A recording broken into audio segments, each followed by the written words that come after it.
everybody, welcome to this follow-up on Rachel here. Now, I'm going to be plopping up some pictures of me and Rachel when I was doing my little wig chat about her, and I'll do that now as a matter of fact. So here are some pictures of Rachel.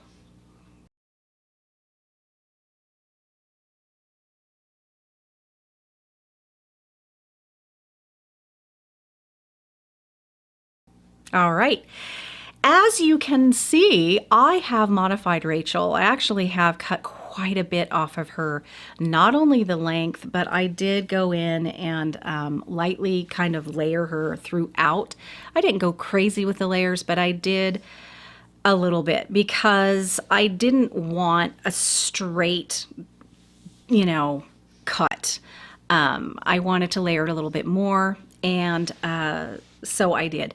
I cut a lot off her as well because it was just too much. It was too much hair and it was too long for me. Even if I were to put her back and put her in a cute little messy bun or put her in any kind of updo situation, there is a ton of hair on this wig, you guys. It's 100% hand tied, but there is a ton of it.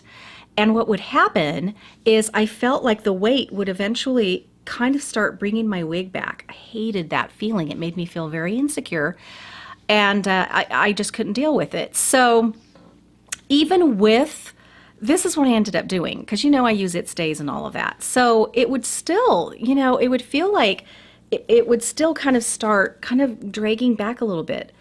I don't know if it was a sensation or if it actually was, but it's still, I didn't like the way, I did not like that. So I decided I'm gonna put a wig grip on too. So I put a wig grip on top of the It Stays, which means it's stuck there, it's not going anywhere. And that helped, but I still didn't like this feeling. I don't know, I did not like it at all. So I had to cut the weight off. And that way, if I did want to put it at least back in a clip or something, it didn't have as much weight on it, and that helped a lot. Now, the versatility of updos has dramatically decreased since I cut all that off, but that's okay. Honestly, I wouldn't have felt comfortable wearing it like that anyway.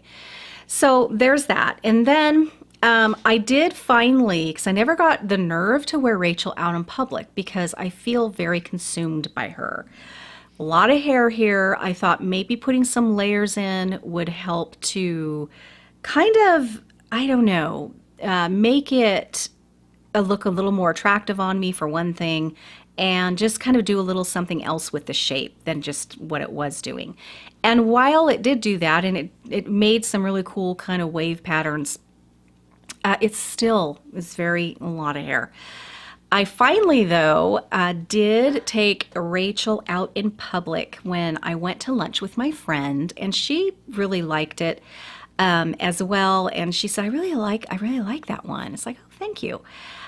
So that was nice. It gave me a little boost of confidence. So thank you, Gabby, for that compliment.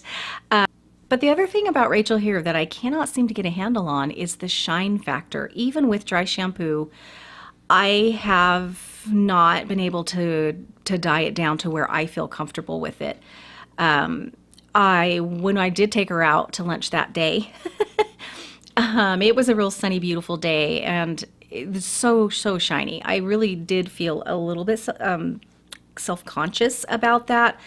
It screamed wig to me, and it's a shame because I like this wig. It's beautiful, but between the shine and so much hair, and I actually went to lunch without a hair accessory in her. I just wanted to see how I felt about that.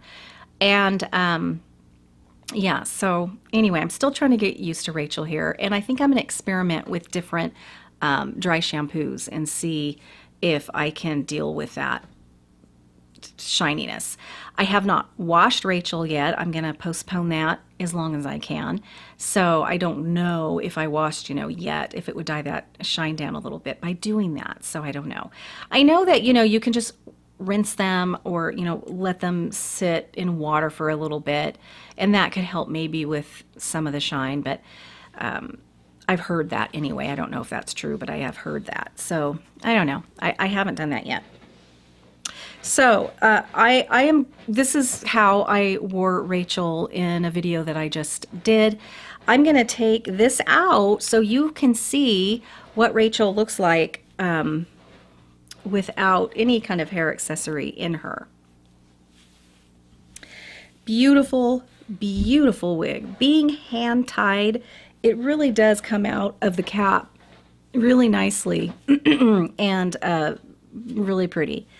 But this is what she looks like. And I did, again, I put some layers in her kind of throughout. So I want to give you a good look. Oh, hi, honey. Hi, sweetie.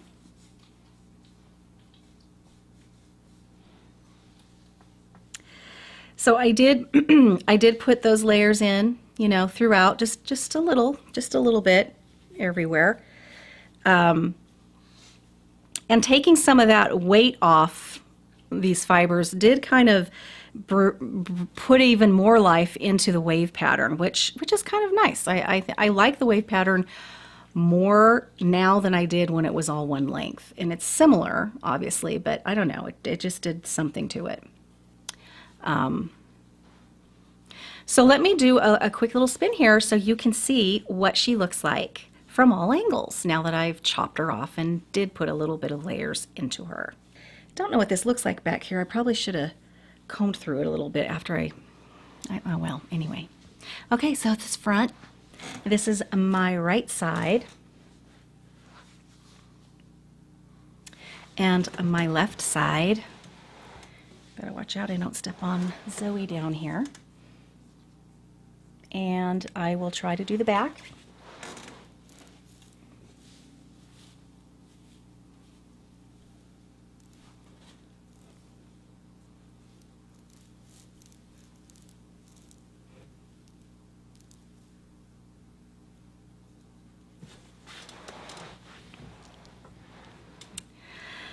Okay, now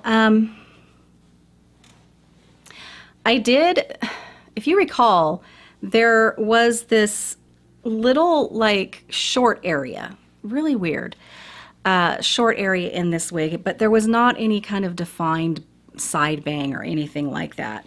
Now I did trim a tiny little bit more to that side bang area, but I didn't go crazy. I just kind of snipped off the really long piece that seemed to go from short to the side, and there was this long piece. So basically I just kind of did that, and then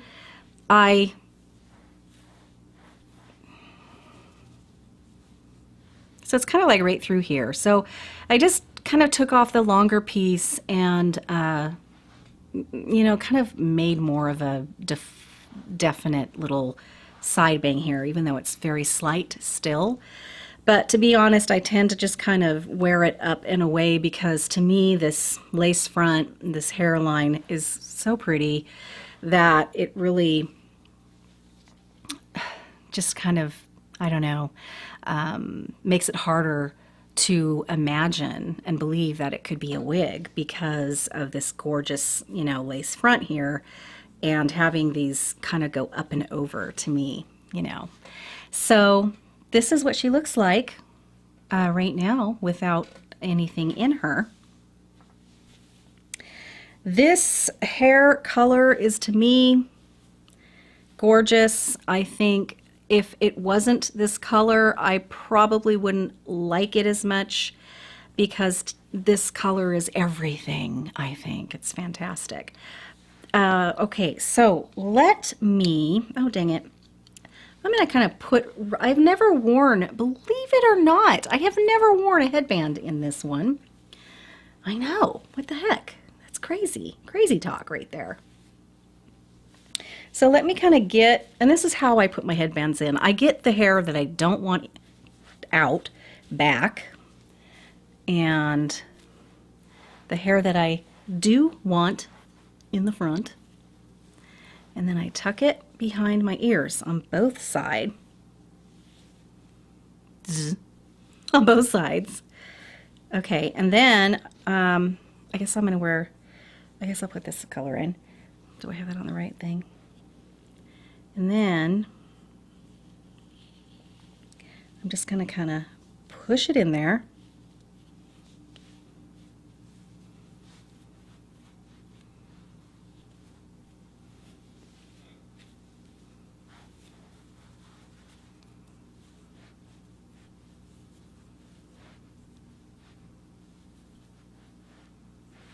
And here she is with a headband. I have not actually done this to her yet. I don't know why.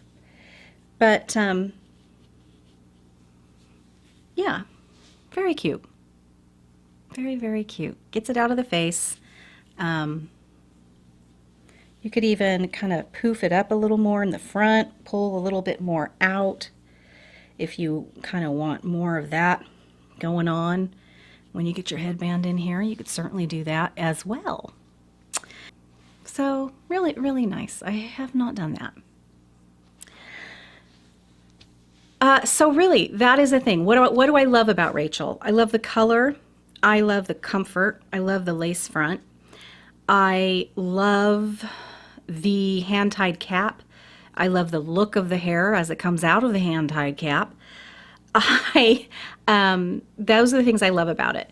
The things that I'm struggling with, the amount of hair coming out of that beautiful hand-tied cap. Lots of hair, a whole ton of hair, and the lack of shape, meaning I either need a little bit more of layering, which I'm done cutting her. I just don't want to do much more. So I'm not going to modify her any more than I already have. But I don't know. I just still feel like it's a lot. The other thing is the shine. Lots of shine to deal with. And that's about it. That's about it, really. Is the amount of hair is the big one for me. And so maybe the one thing I maybe should do is thin her out a little bit. Now let me tell you, I have tried thinning a wig before.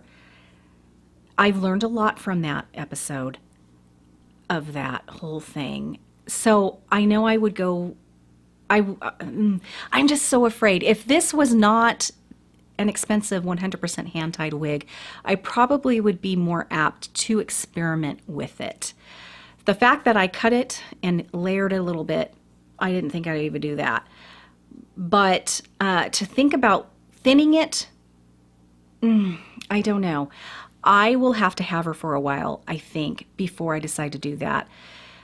Or I will find myself not wearing her, and then I'll be like, okay, Jill, you need to just do this and see if it will help. So I might eventually get there to where I will try to thin her out. But that's the only other thing that I think I would do. That would maybe be something that would help me feel more comfortable with Rachel on my head.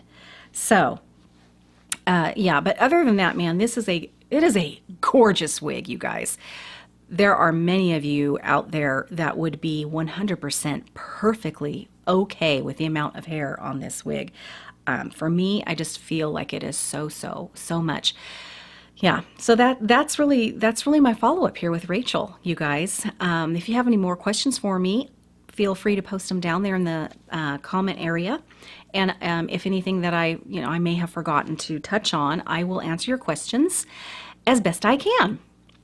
Okay, you guys, thank you so much for tuning in and carving a little bit of your day out to sit there and watch one of my videos here on my channel. I know they're never short, so I know that it's a commitment. Thank you, subscribers, for hanging in there and proving that, you know what, there are people here on YouTube that can sit longer than 3 minutes. And for me, you have to sit longer than 20. Okay, until next time, stay young at heart. Bye-bye.